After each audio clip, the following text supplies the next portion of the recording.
How you doing, folks?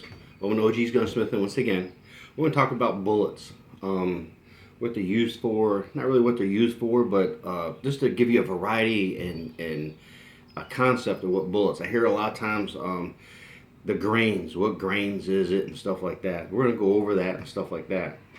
In front of me, a little spread here. Revolvers and stuff like that. You got a 45 long coat. 45 long coat and a 410 are basically the same thing, same size.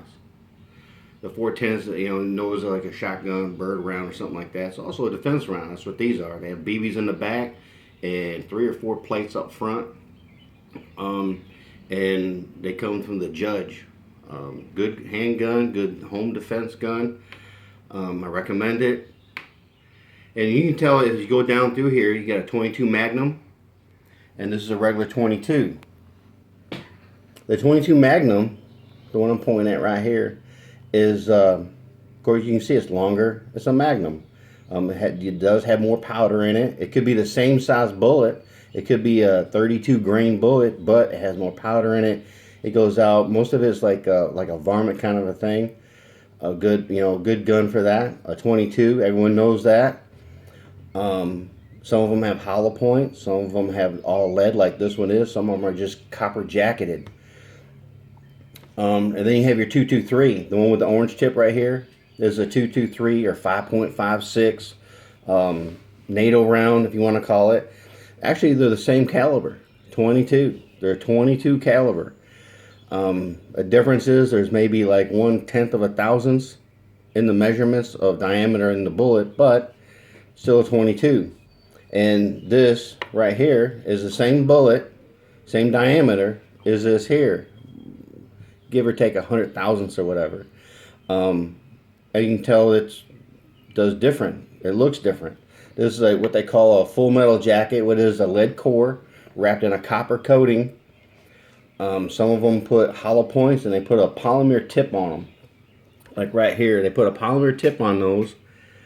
What is a hollow point? It helps it fly through the air, because as it's flying through the air, you don't want it to wiggle around and stuff like that. You want to be accurate with it. So they just put a polymer tip on it to help it the flight through the air. And then when it hits, it helps it mushroom out and get bigger. That's why you see when a bullet goes in, and then when it comes out, it's a bigger hole. That's what that is. It deforms on the inside of the animal or target. Whatever you want to do, it's going to deform it. And then you go down through here and you got your pistol rounds. Here's a 40 cal. Hollow point. Some of them are they're flat nose. Some are flat nose. Some are round nose. It just depends on the manufacturer and stuff like that. But each one, when they say a grain, like 155 grain, 180 grain, they're talking about the bullet weight itself. The bullet weight, what I'm talking about, is something like this. The bullet. The bullet itself has a grain. How much does it weigh? And that's what they're going by. Not by the powder that's put in there or anything like that. I'm knocking these over. This is fun. It's not like the grain of the bullet. It's the weight of the bullet itself. When you look at the package, like 115 grain 9mm. Here's 2 of them right here. 2 9mm, totally different. One is those zombie polymer green tips, just in case. And the other one's a round nose, full metal jacket. And then they got hollow points. They got flat noses. It depends on what you want to use it for. And then right here you got the RIP rounds. This is a 380. You want to know the difference between a 380. Here's also a 380 right here. A 380 and a 9mm. Not too much difference. Same diameter, just different, different case size. There's the RIP rounds. They're all copper. There's no lead in these.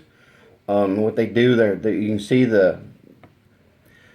right here. You can see down in there the little punctuating things there. They spread out. They go through the target as the core of the bullet continues on straight. So you got a bigger. It's kind of like a shotgun shell going through it.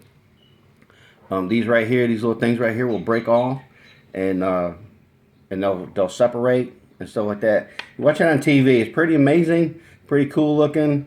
I'd hate to get wounded by one of these things. Then you're going to go on to your rifle rounds. All these rounds from here to here, except for the shotgun shells, from here to here are 30 caliber. Every one of them is the same, but different. This is a 30-30. For your 30-30 lovers, you won't see this bullet anymore. This is called a silver tip, Winchester silver tip. They don't even make them anymore, I don't think. If you do, I like to find some. So right here's the next thing. It's like a little brother to the silver tip. It's the closest thing I can find. But they're the same grain bullet. And then this here also is a monoflex. This here is a 30-30 also. It goes into a 30-30 round. The reason that it's like that, it's the soft tip and stuff, because in the magazine they stack on top of each other. So what happens, actually this point right here hits this primer.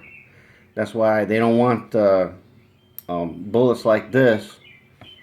They don't want bullets like this hitting this thing, because it could go off inside the thing. So they want to at least make it a soft tip, like a polymer tip like this, or a flat nose. A flat nose that comes up against it so it's not banging into it. That's pretty much, you know, 30-30 and going into a magazine and stuff. And then you're going to have your, like, your 30-06s and stuff like that. You know, in between that you got your 270 and stuff like that. But these right here, move these out of the way. Now these right here are the same. These go to a 30-06. This is just a lead tip. This is good for, there's a contour, they call it a boat tail. Help it fly through the air. It's kind of like, you know, your cars and your airplanes and stuff like that. It stabilizes the bullet going through the air. This right here, again, the polymer tip. It's a hollow point with this here stuck into it. It helps it deflect up. Good hunting round, by the way. Let you know. This cantilever right here, this kind of, it goes in and helps crimp it and stuff like that. It's not too much to worry about. It doesn't affect anything. Again, it does have a boat tail. It does have a lead core.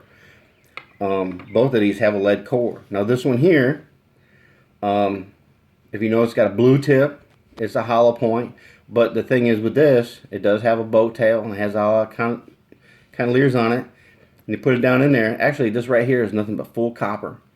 It's for big game animals. You can get them up, you know, 155 grain, 150 grain, 200 and some grains, but they're really good for hunting in the like Africa, big game elk and stuff like that. They're good, and a lot of states and stuff don't like lead in their ground and stuff, so they go by the full copper.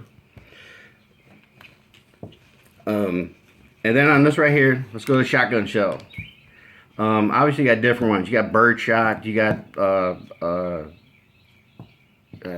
what is this, double out buck, and that's it, double out buck, 00, what they call double out buck. Now the numbers go, if the lower the number, the bigger the pellet inside. So if you got a 7, which this one here is a 7, right, you got small little BB, good for clay, pigeon, stuff like that. It's got less kick in it and stuff like that. So this 2 3/4 inch is a 12 gauge. Shotguns go by a gauge. And then you got your double out buck. And then with your bird, you know, your ducks and geeses, you got double B and stuff like that. There's a chart on there. And also you want to use like your chokes on the web page, or not the web page, but the Facebook of OG's Gunsmithing. I put a chart up there on the full choke, the modified and improved cylinder, and it gives you a bigger spread, and you'll see that. And then what you have is a slug. Actually, what this is a sabot round down in there, and it's a slug. Now they have, some of them have pumpkins, some of them have pumpkins with a twist on it. That's for your smooth bore and stuff like that. They give you that rifle effect. Because back in the day, they didn't have all this stuff. They took a shot like this and they cut it. They call it a cut shell, and then they did it, and that portion right there was your slug. So, you know, we moved a long way in time. They now this right here is a good point right here. You can see everything. Shotgun shells will have a wadding. They'll have powder down in here. They'll have the wadding, and then they'll have your pellets. And then when you see it, when you shoot a shotgun, you'll see like the brown go, and then you'll see this little plastic thing floating off. That's your wadding. Some of them made of paper. Most of them today are made of plastic. And you'll see it. It's not too far from where you shot from, actually, where it would go, because it doesn't shoot that far. And that's what it is. The bullets keep going, and the wadding comes out of there. And a lot of people reload these. You can reload any of this right here. Just like a metallic, and this, you know, your shotgun shells. You can reload these and have a good time. Like I said, I hope this kind of covers a lot of it. It's not like you know, I don't play an actor on TV. I don't play one in real life either. I just do simple things. What I say, I'm trying to help you guys know the differences. That way, you know, because I do get a lot of questions about these, and I don't mind helping at all. Subscribe. Look on Facebook. Oh, this is not real, by the way. It's not a 50. This is a 20 millimeter. This is a dummy. A good friend of mine gave me this, and I set this up. I polished it up actually for him, and I put this on my reloading bench. I think this thing is kind of cool. That's all. But they do have bolt actions like this, but they come from an airplane or something like that in the military. 20 millimeter. Subscribe on OG's Gunsmithing. Other than that, I'll see you some other time. Take care.